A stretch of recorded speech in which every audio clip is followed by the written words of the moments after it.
गुरु प्यारे साथ संगत जी, आप सभी को राधा स्वामी जी।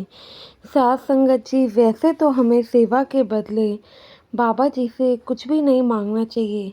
बिल्कुल ही निष्कर्म होके हमें हमेशा ही सेवा करनी चाहिए, भजन सिमरन करना चाहिए, सत्संग सुनना चाहिए। बदले में हमें कुछ भी फल की इच्छा नहीं रखनी चाहिए, वह ही सच्ची सेवा होती है। पर संगत आजकल सेवा थोड़ी सी करती है, झोलियाँ फैला के गुरु के आगे मांग ज़्यादा लेती है, जो कि बिल्कुल भी सही बात नहीं है। सेवा हम अपनी मर्ज़ी से चाहते हैं तो हम ऐसे कैसे गुरु के आगे हाथ फैला के उनसे मांग सकते हैं। तो साथ संगत जी, यह घटना भी काफ़ी पुराने समय पहले की है, जब एक पति पत्नी डेरे पहुंच जाते हैं, वहां पे सेवा करते हैं और सेवा के बदले ऐसी अनोखी सी मांग सतगुरु के सामने ला रख देते हैं, जिसके बाद बाबा जी भी हैरान हो जाते हैं कि ये कैसी अजीब तरीके की मांग है। तो साथ संगत जी, यह घटना बहुत ही पुराने समय पहले की है। एक गांव में एक दंपति जोड़ा रहता था। खर्चे पाने की उन लोगों को कोई दिक्कत नहीं थी, आर्थिक स्थिति भी काफ़ी अच्छी थी। कहते हैं ना कि मालिक अगर एक हाथ से देता है तो कहीं ना कहीं कमी तो छोड़ ही देता है। सबके पास सब कुछ नहीं होता है, गरीब लोग भी दुखी हैं, अमीर भी दुखी हैं। ऐसे ही इन लोगों के पास एक भी संतान नहीं थी। संतान का सुख ना होने के कारण यह दोनों ही परेशान रहते थे, इसलिए दर बदर घुमा करते थे, दर बदर मंदिरों में बाबाओं के पास जाया करते थे। इन लोगों के गांव में एक पीर बाबा थे, जो कि काफ़ी पहुँचे हुए नाम की कमाई वाले बाबा थे। उनके वचन कभी भी खाली नहीं जाते थे। तो साथ संगत जी, दोनों पति पत्नी आपस में फैसला लेते हैं और उस पीर बाबा के आश्रम में जहाँ पहुँचते हैं, वह पीर बाबा के आश्रम में सेवा चल रही होती है, वहाँ पे ही अपना बसेरा बना लेते हैं। करीबन 2 महीनों तक मन लगाकर वहाँ पे खूब सेवा करते हैं, खूब अपना योगदान देते हैं। 2 महीनों के बाद इन दोनों को लगता है कि भाई अब तो हमारी सेवा काफ़ी हो गई है, क्यों ना हम इसके बदले का फल अब पीर बाबा से मांग ही लें। और उम्मीद करते हैं कि पीर बाबा उनकी झोलियों को ज़रूर भर देंगे। तो जब 2 महीने पूरे होने के बाद वह पीर बाबा से मिलने जाते हैं, तो पीर बाबा से कहते हैं कि बाबा, हमें आपसे एक चीज़ की मांग है। पीर बाबा कहते हैं कि बेटा बोलो, जो तुम्हें चाहिए वह मिलेगा। तो ये कहते हैं कि हमारे पास संतान नहीं है, हमें संतान की प्राप्ति चाहिए। तो जब यह लोग ये बोलते हैं तो बाबा ध्यान लगाते हैं। ध्यान लगाने के 4 से 5 मिनट बाद बाबा कहते हैं कि बेटा, यह तो असंभव है।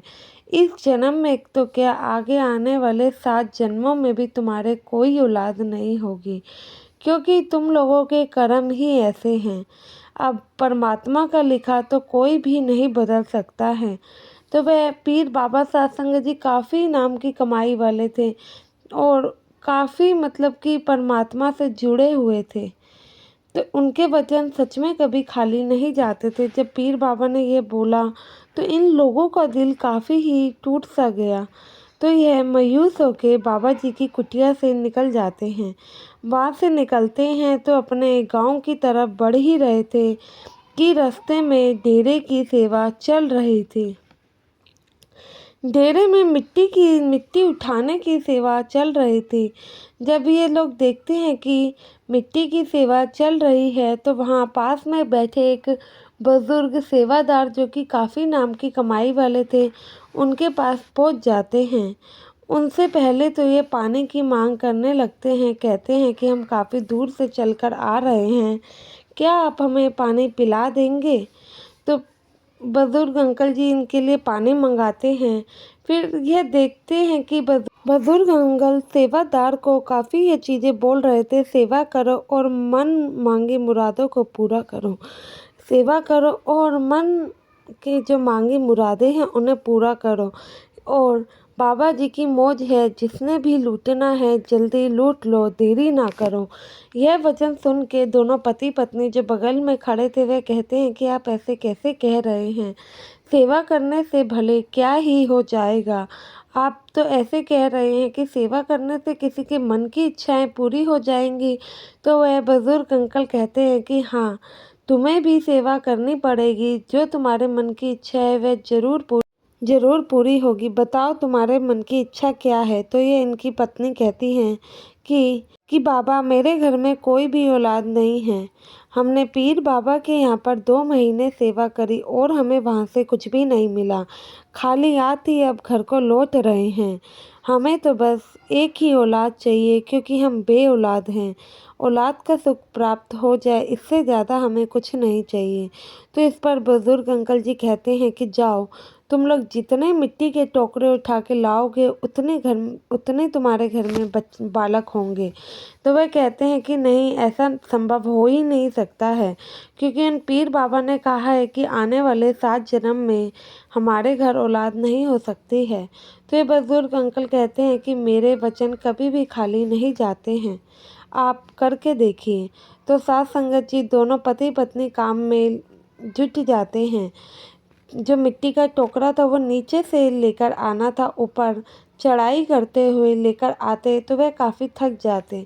पर दोनों पति पत्नी मिलके मेहनत करते हैं और 4 टोकरे कुल मिलाकर उठा लाते हैं, जिसमें से 3 टोकरे उनके हस्बैंड और 1 टोकरा उनकी पत्नी उठाकर लाती है।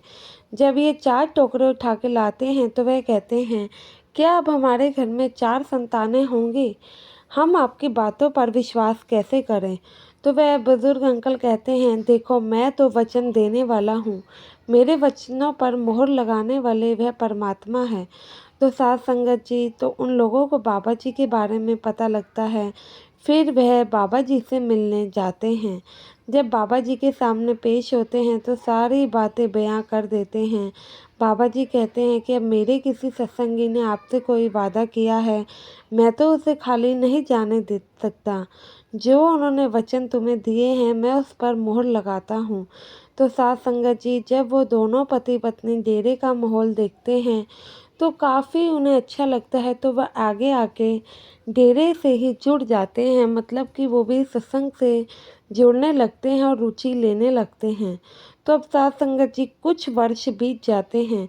जिस जिस गांव में वो दोनों पति पत्नी रहते थे, अब उसी गांव में वो पीर बाबा थोड़े दिनों के लिए आते हैं। जब पीर बाबा थोड़े दिनों के लिए आते हैं तो वह दंपति तो उस गांव में काफ़ी फेमस थे।